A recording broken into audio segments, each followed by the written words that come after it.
పుట్టపర్తి నియోజకవర్గ ప్రజలందరికీ పేరు పేరున నా హృదయపూర్వక నమస్కారాలు.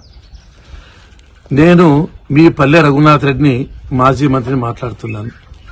గత 30 సంవత్సరాలుగా నల్లమా నియోజకవర్గాన్ని, పుట్టపర్తి నియోజకవర్గాన్ని ఎండనక, వాననక, పగలనక, రాత్రినక అహర్నిశలు కృషి చేశాను. అభివృద్ది పథంలో నడిపించాను. మీ అందరి ఆదరాభిమాన ఆప్యాయతలను అపారంగా చూరుకున్నాను.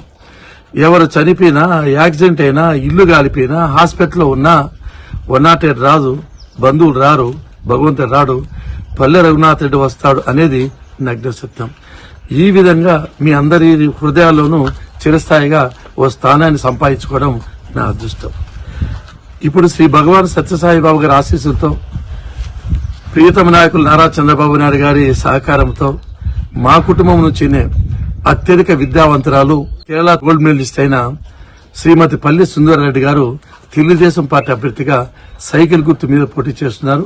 మీరందరూ ఒకే మాట మీద, ఒకే బాట మీద, ఒకే తాట మీద నిలిచి సైకిల్ గుర్తుకే ఓట్లు వేయించి మన సుందరరెడ్డి గారిని గెలిపించాలని మిమ్మల్ని హృదయపూర్వకంగా కోరుకుంటున్నాను. ఇక్కడ ముఖ్యమైన విషయం ఏమంటే, ఇవి సాదాసీదా ఎన్నికలు కాదు. ఈ రాష్ట్రానికి ఒక దశ దిశ నిర్దేశించే ఎన్నికలు. ఒక మాటలో చెప్పాలంటే మన అందరి తలరాత రాసే ఎన్నికలు.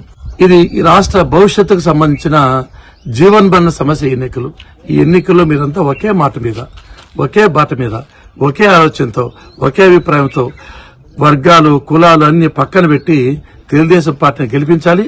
చంద్రబాబు నాయుడు గారిని ముఖ్యమంత్రిగా చేస్తేనే ఈ రాష్ట్రం యువత యొక్క భవిష్యత్తు బాగుపడుతుందని చెప్పి ఈ సందర్భంగా మీ అందరికీ మరొకసారి గుర్తు చేస్తూ, పుట్టపర్తికి పూర్వవైభవం రావాలంటే, పుట్టపర్తిలో మాఫియా సంస్కృతి, బెదిరింపులు, వసూళ్ల పర్వాలు పోవాలంటే, పుట్టపర్తిని ప్రపంచ చరిత్ర పటంలోనే ఒక స్థానం కల్పించినాం కాబట్టి దాని గౌరవాన్ని నిలబడాలంటే వేరే ఆలోచన లేదు, గత్యంతరం లేదు.